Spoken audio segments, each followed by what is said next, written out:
is so divided, and you can be the change. So reclaim your vote. I may not be old enough to vote, but it is so important, definitely for the African American community, because we work so hard to get to this place where we are. And with where the world is going right now, we need to vote. That is our right. That is our human right. And you need to go out there, claim your right, and reclaim your vote. Reclaim your vote. Protest your power. Great day, everybody. Thank you for joining Project Ready TV. We're coming with you to you with another segment of our career spotlight with Hubbell. And we are so excited to have our guest today. But before I introduce her, I would like for you to do a couple of things for me. I would like for you to share this, like this, and make any comments you have about what we're talking about today. And as you know, we've been talking to employees with Hubbell and just making sure that we understand what's going on there and tying that back into careers and everybody's journey. So we're super excited about today. Today's guest is Christina Hamilton, and we are so excited to have you, Christina. So welcome to our Project Ready TV.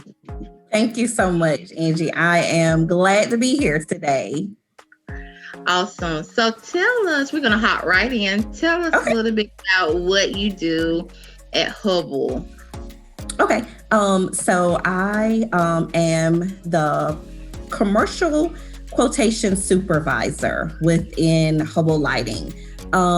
In our department, a lot of people hear the term quotations and a lot of times aren't familiar with it, but quotations in itself is really a very simple thing. It is just pricing.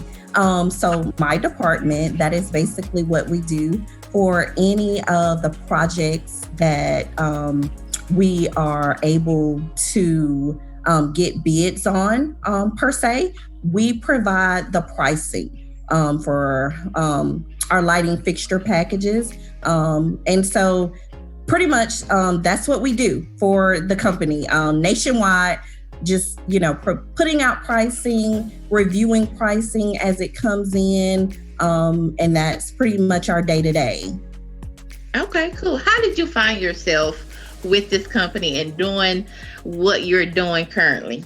Oh, wow. Now that is, that is pretty interesting. So let me just start off by saying, in undergrad, I actually obtained my degree in business administration. So I'm not too far off from that. However, I had a minor in finance. So I was, pretty well set that I was going into banking when I was in college. Okay, so I'm very far away from banking.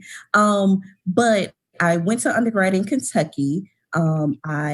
After I graduated, I decided I wanted to move back home to South Carolina and was just working with some different recruiters at that time.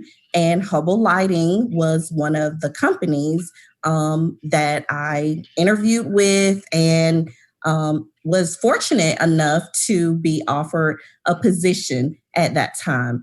At that time, I was like, most people are today, and they're like, Hubbell Lighting, are you referring to the Hubbell telescope? And I'm like, no, it's not the Hubbell telescope. It actually has a totally different spelling, but this is actually lighting. And so when I go into, just looking at the fixtures in your home, or if you're at a commercial site, say a Walmart, Lowe's, those different lights that you see in the parking lot, that's what we offer. So yeah, it's a funny story of how I actually, came to work for Hubbell. It wasn't one of those things where I was like, okay, when I grow up, I want to work for Hubbell Lighting. I'd actually never heard of Hubbell Lighting before I started working for them. Okay. Well, tell me on a day-to-day, okay, what do you typically do? How does your day look when you go into work and then when you wrap up? Like, what's typically your day? And do you even change up a little bit? Like, Give me a typical day for you. Okay. So that is one of the things that I love the most about my job. There is no set day to day. Right. Within the pricing department, quotations, we work a lot with distributors. We work a lot with sales reps, and we also work with our end users, the customers who are actually using the product that is going out.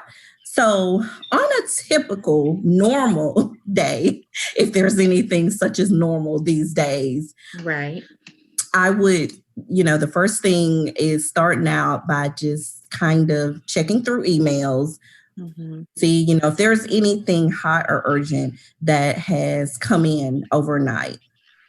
Once I've got through, just kind of sifted through those emails, I then try to just touch base with my team. See, what is going on with them? Are there any, topics of discussion? Anything you guys have questions about that we need to, kind of go over? Things of that nature. So I would say that that's about, anywhere from 2 to 4 hours. That's the first half of the day. And then after that, it's just basically digging in, there are obviously pricing requests that are coming in. So where my team gets, a little maybe overwhelmed, that's where I would jump in and kind of take some of that load off of them. We're in the process now of merging 2 teams. My team is actually merging with another team. So I am doing a lot of cross training right now. So that's why I say it varies on how it could go. I could spend a lot of my day doing pricing as far as pricing out to customers and what have you. There are other days where I might spend a lot of time training other individuals who are newer to what myself and the rest of my team are doing on a day-to-day. So the goal now is just to kind of merge us all together and bring everyone up to speed. So it really does vary. And I love it. Good, yeah. Makes the day go by. It does. And it's very exciting and interesting. So tell me a little bit about COVID. How do you think COVID has kind of changed gears? And do you find yourself working a little harder? Or tell me about some of the switcheroos that COVID has caused a lot of people to just kind of gears. Initially, it was very different. I'm sorry. I thought I muted that. But initially when we first, and this is back in March, when we first started working from home, it took some getting used to, because now my team and I, we basically all sat on a row together at the head of that row. So as I come in the morning, I'm like, good morning, how's your morning? And initially I tried to keep that up, just still having that rapport with my there are some of my team members that, it was difficult for them, used to being able to just pop right in and say, hey, can you help me with this? Whereas at home, it's you're going to either have to call me and we're going to have to try to talk through it, or we're going to be chatting to kind of talk through it. So I would say that was definitely one of the bigger challenges initially. I think now we're at a point where everyone has really gotten more comfortable with using Zoom and Teams and things of that nature. As I was stating earlier, I was actually leading a meeting on yesterday, and it's like it's the new norm. So I think initially it took some getting used to, but I mean, that's life. Right. change. And That's exactly right. as things change, we just have to be willing and able to adapt to those changes. And that's the reason why I asked you, because, sometimes some of the young people that we see, they're so focused on, one thing. And then when something happens, it almost kind of like knocks them off track. And that's even with adults too. But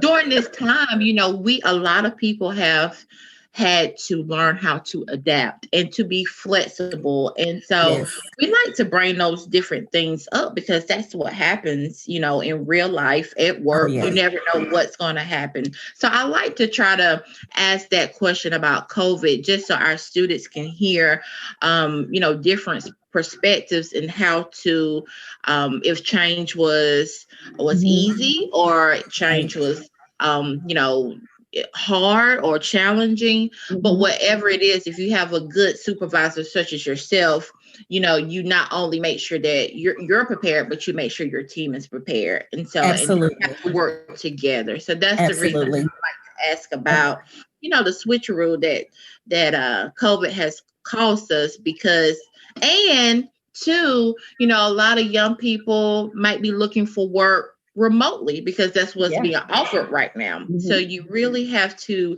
prepare yourself to either be in a building or working remotely. So I like to hear different perspectives to give our students that information. Makes sense. Yeah.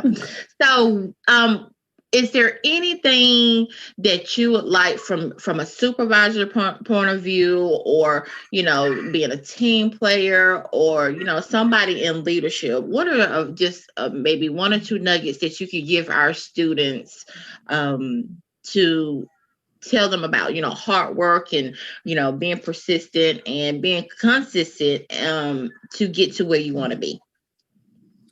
That's a very, very good question. And I would love to answer that, because I would love for someone to have answered that for me, 15 years ago when I was starting out in my career. I guess the biggest thing that I would say to someone starting out in their career is to have a clear path, per se. Or it doesn't even have to be clear, but, have a path. Know where you're wanting to go wise. Have a goal as far as where you are wanting to be within your career. Be that 5 years, 10 years, 15, 20, so on. Have a plan, have a goal as far as where you want to be. That would be the first thing. Once you've set that in place, as far as, okay, I am willing to start out here, but within 5 years, I want to be here. Make sure that on a daily basis that you're doing things to kind of set that in motion. One of the things that has been a tremendous help to me within my career is having mentors. Say the S on there because I've had plenty of mentors throughout my career path. I definitely encourage it. Mentorship is one of those things that doesn't always have to be formal. One could certainly be your mentor, and you guys haven't sat down and kind of established that they're your mentor and you're their mentee. However, it's someone that you admire in the company, per se, or it doesn't even have to be within your company. Someone that you just, as far as their career, you admire what they're doing and can see that they've taken, the right steps to get there, and someone that you can trust to give you sound advice and steps that you can take to get to those steps as well. Awesome. So I think that would be my go-tos for anyone starting out today. That is awesome. I appreciate all of that good information. Oh, And I didn't even have absolutely. to ask it because I wanted to ask about mentorship. So I'm glad Oh, that wow. Okay. you wrapped up with Great that. minds think alike. Yes. I'm so glad that you ended that way because for y'all that are listening and viewing this segment, don't forget that we do have a mentorship here at the Urban League. Oh, And that's awesome. That is absolutely awesome. need someone, we start as young as 6th grade. So we have that. Wow. All of our mentors, they have to be vetted into our program. So we appreciate that you ended that way. So mentorship is definitely a big piece of the pie. And don't be afraid to switch up on mentors and then for any area of your life.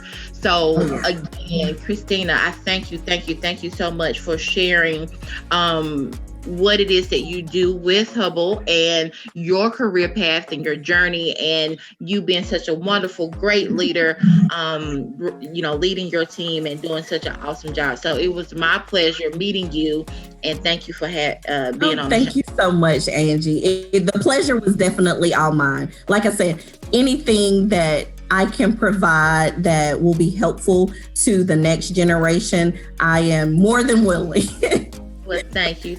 I definitely enjoyed our convo today. Yes, I did too. Well, everybody, we're going to wrap it up and leave it right there. If you know someone that needs to hear this great information, please share it with them. Please like this. And again, if you have any comments, please feel free to make them down below, and we will answer those as we see it come across.